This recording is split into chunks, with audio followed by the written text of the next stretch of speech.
Hello everyone, welcome to government jobs UP. This is Ritu Pandey और यहाँ पे शुरू करते हैं आज की अपडेट जो कि गवर्नमेंट जॉब से रिलेटेड है। यहाँ पे पहली अपडेट हमारी पीसीएस मेंस 2020 का एग्ज़ाम जो है आज से शुरू हो गए हैं और ये एग्ज़ाम टोटली 25 जनवरी तक चलेंगे और इसके 3 सेंटर हैं, प्रयागराज, लखनऊ और गाज़ियाबाद। इसके बाद इन शहरों में 12 केंद्रों पर कुल 5139 अभ्यर्थी मुख्य परीक्षा में सम्मिलित होंगे। यहाँ पे ये पेपर्स के सारे डिटेल्स दिए हुए हैं जिसमें 487 पदों के लिए परीक्षा 2 पालियों में सुबह 9:30 बजे से 12:30 बजे तक और उसके बाद दोपहर में जो है 2 से 5 बजे तक होंगी दूसरी जो पाली में जो एग्ज़ाम होंगे। पहले दिन गुरुवार को सामान्य हिंदी व निबंध के 150 अंक के 2 पेपर होंगे। 22 को सामान्य अध्ययन प्रथम व सामान्य अध्ययन द्वितीय के 200 अंक के 2 पेपर होंगे। उसके बाद 23 जनवरी को सामान्य अध्ययन तृतीय व सामान्य अध्ययन चतुर्थ के 200 अंक के 2 पेपर होंगे, जबकि अंतिम दिन 25 जनवरी को ऐच्छिक विषय पे 200 अंक के 2 पेपर होंगे। इसके अलावा पीसीएस 2020 का जो प्रारंभिक परीक्षा थी वो 11 अक्टूबर 2020 को 19 शहरों में कराई गई थी और इसमें 3 लाख से ज़्यादा अभ्यर्थियों ने अटैम्प्ट किया था। यहाँ पे प्री का परिणाम 21 नवंबर को आया जिसमें 5393 अभ्यर्थी मुख्य परीक्षा के लिए सफल घोषित किए गए थे, लेकिन 27 नवंबर को संशोधित परिणाम जारी हुआ जिसमें पूर्व परिणाम में सफल 1131 अभ्यर्थी बाहर हो गए और 1481 नए अभ्यर्थी मुख्य परीक्षा के लिए सफल घोषित किए गए। नेक्स्ट है अब अभ्यर्थियों को अब बीयू के फाइनल रिजल्ट का इंतज़ार है। अभी बीयू का एग्ज़ाम हुआ है और इस दिसंबर में इसकी परीक्षा हुई थी और इसमें टोटल जो है 4164 अभ्यर्थी शामिल हुए थे और अब काफ़ी 40 दिन तक इनका टाइम बीत चुका है और अभी तक इसका रिज़ल्ट नहीं आया है। उसको लेके अब बातें आ रही हैं। यहाँ पे आप न्यूज़ देखें डिटेल में तो यहाँ पे मुख्य परीक्षा के आधार पर 309 पोस्ट के लिए चयन रह गए हैं और खंड शिक्षा अधिकारी बीईओ की मुख्य परीक्षा के आयोजन को 40 दिन बीत चुके हैं। बीईओ के 309 पदों पर अंतिम चयन मुख्य परीक्षा के आधार पर होगा। इसमें इंटरव्यू नहीं होना है। परीक्षा में शामिल अभ्यर्थियों को अब अंतिम चयन परिणाम का इंतज़ार है। हालांकि मुख्य परीक्षा की कॉपियों के मूल्यांकन में थोड़ा वक्त लगता है, अभ्यर्थियों को रिजल्ट के लिए इंतज़ार करना होगा और उत्तर प्रदेश लोक सेवा आयोग यूपीपीएससी की ओर से पिछले साल 16 अगस्त को आयोजित की गई बीईओ की परीक्षा में 4591 अभ्यर्थियों को मुख्य परीक्षा के लिए सफल घोषित किया गया था।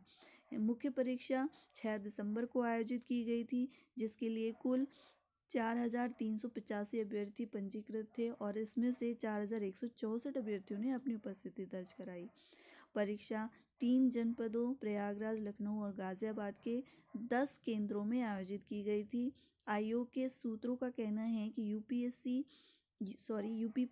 21 जनवरी से पीसीएस 2020 की मुख्य परीक्षा का आयोजन कराने जा रहा है जो 25 जनवरी को समाप्त होगा। इसके बाद पीसीएस मेंस की कॉपियों का मूल्यांकन शुरू हो जाएगा। ऐसे में बीईओ मुख्य परीक्षा की कॉपियों के मूल्यांकन का काम तेज कर दिया गया है।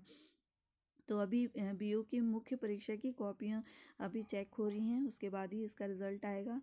नेक्स्ट आते हैं हम आरआरबी एनटीपीसी फेज़ 3 की जो तीसरे चरण का जो एग्ज़ाम है उसके सीटी व सीबीटी डेट की डिटेल आज जारी हो जाएगी। तीसरे चरण की एनटीपीसी भर्ती परीक्षा 31 जनवरी 2021 से 12 फरवरी 2021 के बीच होंगी और इस चरण में करीब 28 लाख उम्मीदवार हिस्सा लेंगे। नेक्स्ट आते हैं हम फिज़िकल जो महिला सैन्य पुलिस भर्ती रैली थी उसमें फ़िज़िकल का शुरू हो गया है और आज से मेडिकल भी होगी। यहाँ पे डिटेल में मैं आपको ये न्यूज़ बता दूँ कि 1944 बेटियों ने फ़िज़िकल टेस्ट में दिखाया दमखम करके है और यहाँ पे एएमसी में चल रही महिला सैन्य पुलिस भर्ती रैली के तीसरे चरण उत्तराखंड की बेटियों ने जोर आजमाइश की। दौड़, लंबी और ऊंची कूद में उन्होंने जी जान लगा दी। फिजिकल टेस्ट पूरे हो गए हैं। बृहस्पतिवार में सफल अभ्यर्थियों के मेडिकल टेस्ट शुरू होने और 25 अप्रैल को लिखित परीक्षा होगी। यहाँ पे अभी दौड़ चल रही थी और आज से यानी थर्सडे से मेडिकल स्टार्ट होगा और 25 अप्रैल से इसकी लिखित परीक्षा होगी। बुधवार को बनारस एआरओ और बरेली एआरओ के अंतर्गत आने वाले जनपदों के अलावा उत्तराखंड के 3 एआरओ की बेटियों ने ट्रैक पर दौड़ लगाई। भर्ती रैली के पहले दिन कुल 666 अभ्यर्थियों ने फिजिकल टेस्ट में हिस्सा लिया था, जिसमें दौड़, लॉन्ग जंप और हाई जंप थी। 70 पास हुई। दूसरे दिन मंगलवार को 665 अभ्यर्थी शामिल हुए, जिसमें 88 पास हुई, जबकि बुधवार को 613 शामिल हुई और 78 ने टेस्ट क्वालिफाई किया। इस लिहाज से 3 दिन में कुल 1944 अभ्यर्थी सम्मिलित हुए और उनमें से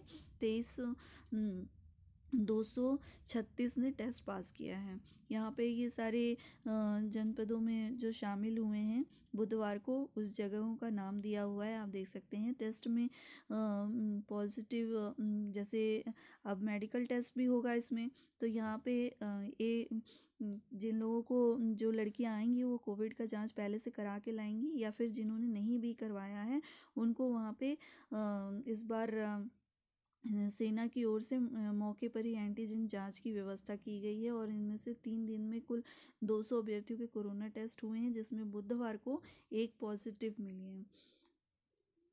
इसके अलावा नेक्स्ट यहाँ पे महिला सैन्य पुलिस के पहले बैच की बेटियां अप्रैल से ही फौज में जुड़ जाएंगी। बेंगलोर में चल रहा इसका प्रशिक्षण तकरीबन पूरा हो गया है। यह कहना है कि उत्तर प्रदेश व उत्तराखंड के ADG in recruitment major general NS Rajpurohit ji का। उन्होंने महिला सैन्य पुलिस व अन्य सैन्य भर्तियों की जानकारी दी। उन्होंने बताया कि दूसरे बैच के लिए 3 दिन की भर्ती रैली में फिजिकल टेस्ट पूरे हो गए हैं। अब मेडिकल टेस्ट और फिर लिखित परीक्षा होंगी। सफल होने वाली महिला अभ्यर्थियों को ट्रेनिंग के लिए भेजा जाएगा। सेना आगरा में अगले महीने भर्ती रैली आयोजित करेंगी। इसके लिए 1.20 लाख अभ्यर्थियों ने अपना पंजीकरण करवा रखा है।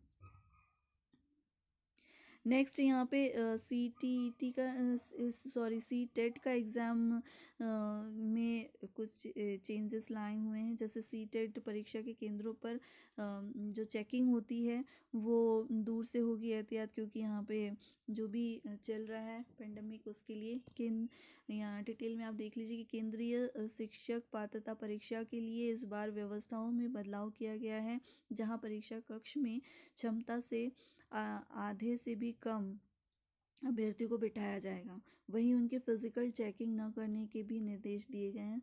CTET 31 जनवरी को आयोजित की जाएगी, जिसको लेकर परीक्षा केंद्र पर व्यवस्था दुरुस्त करने के निर्देश चल रहे हैं। नेक्स्ट है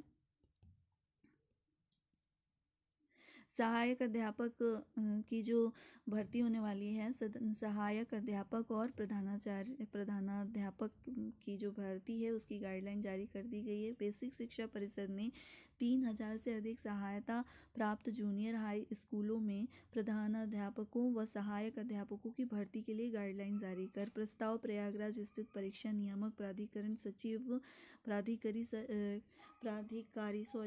प्राधिकारी सचिव को भेजा है। दोनों भर्ती की लिखित परीक्षा अलग अलग होंगी। इनमें 150 अंकों के 150 प्रश्न पूछे जाएंगे। भर्ती में सामान्य वर्ग के लिए 65% यानी कि 97 मार्क्स।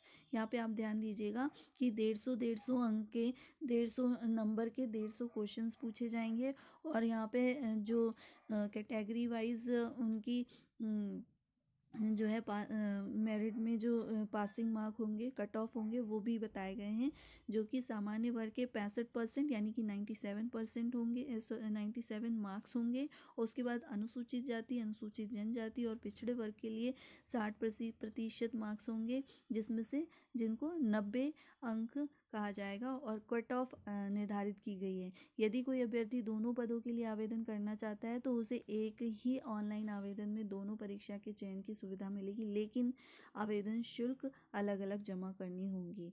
नेक्स्ट है बेसिक शिक्षा मंत्री। यहाँ पे बेसिक शिक्षा मंत्री के लिए जो से मिलने के लिए दिव्यांग गए थे। आपको पता होगा कि सहायक अध्यापक भर्ती में आरक्षण की विसंगति को लेकर 38 दिन से धरना चल रहा है और उनकी मांगे जो है कि उन्होंने ये कह रखा है कि जब तक उनकी मांग पूरी नहीं होगी धरना प्रदर्शन जारी रहेगा। और ये संक्षेप में था न्यूज़। नेक्स्ट है सेवा योजना में अब तक 800 को ही मिली है नौकरी। यहाँ पे जो है कोरोना के कारण रोजगार मेला हो रहा है, जो कि ऑनलाइन भर्ती प्रक्रिया से अभ्यर्थी को नहीं मौका दिया गया है। यहाँ पे ऑफलाइन हो रहा है। यहाँ पे मैं आपको डिटेल में बताऊं कि क्षेत्रीय सेवा योजना कार्यालय की ओर से कोरोना काल के दौरान करीब 800 लोगों को ही नौकरी दी गई है। चौंकाने वाली बात यह है कि विभाग की ओर से आयोजित रोजगार मेले के प्रति युवाओं में उत्साह भी नहीं है। इसका अनुमान इससे लगाया जा रहा है कि वर्तमान में जारी रोजगार मेले के लिए पदों की तुलना में 1/3 अभ्यर्थी भी नहीं आए हैं।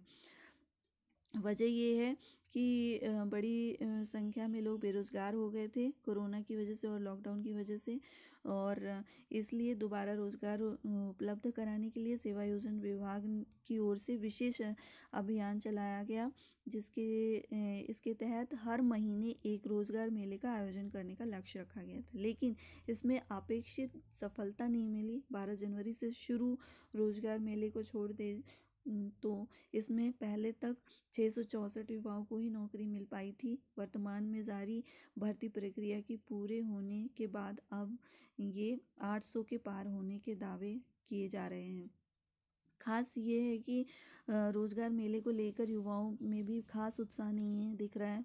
वर्तमान में जारी रोजगार मेले में शामिल 10 कंपनियों ने 1200 से अधिक पदों पर भर्ती की घोषणा की। इसके विपरीत करीब 400 अभ्यर्थी ही आवेदन किया। अफसरों का कहना है कि ऑफलाइन रोजगार मेले के दौरान बड़ी संख्या में अभ्यर्थी साक्षात्कार में शामिल होते थे। इसके विपरीत ऑनलाइन आवेदन को लेकर अभ्यर्थी जागरूक नहीं है।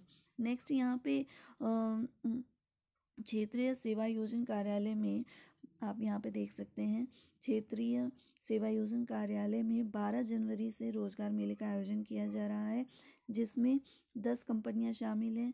इनमें से 7 ने ऑनलाइन साक्षात्कार के बाद चयनित अभ्यर्थियों की सूची विभाग को सौंप दी है। इन अभ्यर्थियों में 85 अभ्यर्थियों का चयन हुआ है। शेष 3 कंपनियों की ओर से सोमवार को भर्ती प्रक्रिया पूरी करने की उम्मीद है। तो ये थी हमारी आज की अपडेट, और ऐसे ही हमारे लेटेस्ट अपडेट के लिए हमारे चैनल को सब्सक्राइब करिए, वीडियो को लाइक करिए और शेयर करिए अपने ही जैसे दोस्तों के बीच, ताकि उन्हें भी जानकारी मिल सके। बाकी के लिए धन्यवाद।